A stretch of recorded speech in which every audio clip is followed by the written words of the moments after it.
आदाब, मेरा नाम डॉक्टर सुवर्चला है। मैं जीवा फर्टिलिटी सेंटर्स में साइंटिफिक डायरेक्टर हूँ। आज हम ये समझने की कोशिश करते हैं कि आईयूआई का सक्सेस रेट कैसे बढ़ाया जा सकता है और क्या करने से आपकी सक्सेस थोड़े चांसेस ज्यादा होने के अवकाश होते हैं। तो बेसिकली समझ लीजिए कि आईयूआई को काम करने के लिए 3 महत्वपूर्ण फैक्टर्स होते हैं। एक तो स्पर्म्स का अच्छा रहना चाहिए, ये हम सीमेन एनालिसिस करके जान लेते हैं। अगर 15 मिलियन से ऊपर है, 40% से ज्यादा मोटिलिटी है, तो आपके सक्सेस रेट ज्यादा होते हैं। सेकेंड, आपके वाइफ को या आपके पार्टनर को अंडे ठीक से ओवुलेट हो रहे हैं क्या, यानी कि ओवरीज से ठीक से रिलीज हो रहे हैं, या उनको नेचुरली ठीक से रिलीज होते हैं, मेडिसिन के हेल्प से ही रिलीज हो रहे हैं क्या, ये जान लेना जरूरी है कि ओवुलेशन हो रहा है या नहीं। तीसरा फैक्टर ये है कि ट्यूब्स ओपन है, यानी अगर ट्यूब ओपन नहीं है तो आईयूआई करने का कोई मतलब नहीं है। अगर एक भी ओपन है तो भी आईयूआई कर सकते हैं, लेकिन अगर दोनों ब्लॉक है तो आईयूआई का कोई मतलब नहीं होता। सो आईयूआई में करते क्या है, सीमेन सैंपल को लेकर उसे प्यूरिफाई किया जाता है, वॉश किया जाता है। हम वॉश कहते हैं बट उसे प्यूरिफिकेशन, यानी कि ये एक ऐसा प्रोसीजर होता है जहाँ पे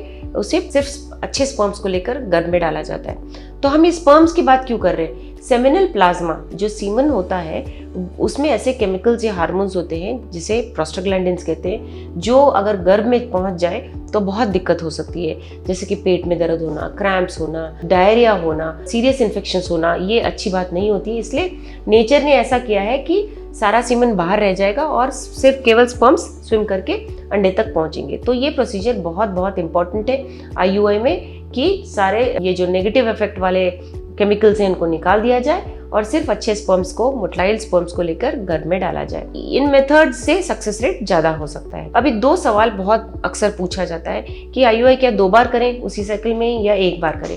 तो ये समझने के लिए स्टडीज किए गए हैं। स्टडीज ने ये बताया है कि 2 बार करना, यानी कि अंडा रिलीज होने के पहले और अंडे रिलीज होने के दौरान करना, या 1 ही बार करना अंडा रिलीज होने के दौरान करने में सक्सेस रेट में कोई फर्क नहीं है। तो आप 2 कराएं या 1 कराएं, आपका सक्सेस रेट सेम रहेगा। सेकंड सवाल ये है कि क्या रेस्ट करना चाहिए, क्या बेड रेस्ट लेना चाहिए। इसके लिए भी स्टडीज किए गए हैं कि जो 15 मिनट लेटते हैं और जो लेटते नहीं है आईयूआई के बाद, उनमें सक्सेस रेट में क्या फर्क है।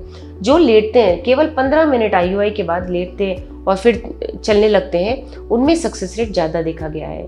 जो नहीं लेटते उनमें सक्सेस रेट कम देखा गया है। इसलिए आईयूआई प्रोसीजर के बाद 15 मिनट लेटने को कहा जाता है। हमने इस वीडियो बनाने के लिए बहुत मुशक्कत की है। मेहरबानी करके हमें लाइक और सब्सक्राइब जरूर कीजिएगा। शुक्रिया।